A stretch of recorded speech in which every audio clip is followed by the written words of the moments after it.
सभी दर्शकों को मेरा दिल से प्रणाम। आज मैं आप सभी दर्शकों को गुरुवार की व्रत विधि, नियम और उद्यापन के बारे में बताऊंगी। हिंदू धर्म में गुरुवार के व्रत को बृहस्पति देव या भगवान विष्णु की पूजा की जाती है। गुरुवार का व्रत कोई भी महिला, पुरुष या कुंवारी कन्याएं भी कर सकती हैं।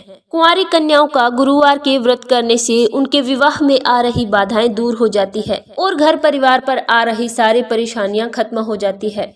ऐसे में अगर आप गुरुवार का व्रत करते हैं तो आपको इसकी विधि और नियम के बारे में जानना चाहिए। तो आइए जानते हैं गुरुवार के व्रत की मान्यताओं के हिसाब से एक साल में कुल 16 गुरुवार का व्रत किया जाता है और 17वें गुरुवार के दिन इस व्रत का उद्यापन किया जाता है। गुरुवार का व्रत पौष माह को छोड़कर किसी भी महीने में आप शुरू कर सकते हैं। गुरुवार का व्रत शुरू करने के लिए सबसे शुभ मुहूर्त हिंदी महीने के शुक्ल पक्ष का पहला गुरुवार माना जाता है। कुल मिलाकर आपको गुरुवार के व्रत का उद्यापन 16 गुरुवार करने के बाद ही करना है। और महिलाओं का सबसे अहम सवाल होता है कि क्या पीरियड के दौरान महिलाएं गुरुवार का व्रत कर सकती हैं? तो बिल्कुल नहीं, क्योंकि मासिक धर्म के चलते आप कोई भी व्रत नहीं कर सकती हैं। मासिक धर्म के समय कोई भी व्रत करना अशुभ माना गया है। इसके अतिरिक्त आप एक गुरुवार छोड़कर एक गुरुवार आगे भी कर सकती हैं। गुरुवार के व्रत के दिन आप भगवान विष्णु की पूजा करें, कथा सुने और भगवान विष्णु के सामने हाथ में जल लेकर उन्हें जल अर्पित करें। तो ये थी गुरुवार के व्रत की विधि। आइए अब गुरुवार के व्रत के उद्यापन के बारे में जानते हैं।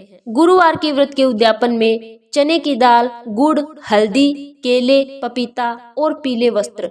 गुरुवार के व्रत के दिन आपको इतनी सामग्री लेनी है। गुरुवार के व्रत का उद्यापन करने के लिए सबसे पहले उठकर स्नान करें, फिर भगवान विष्णु का ध्यान करें और मंत्रों का जाप करें।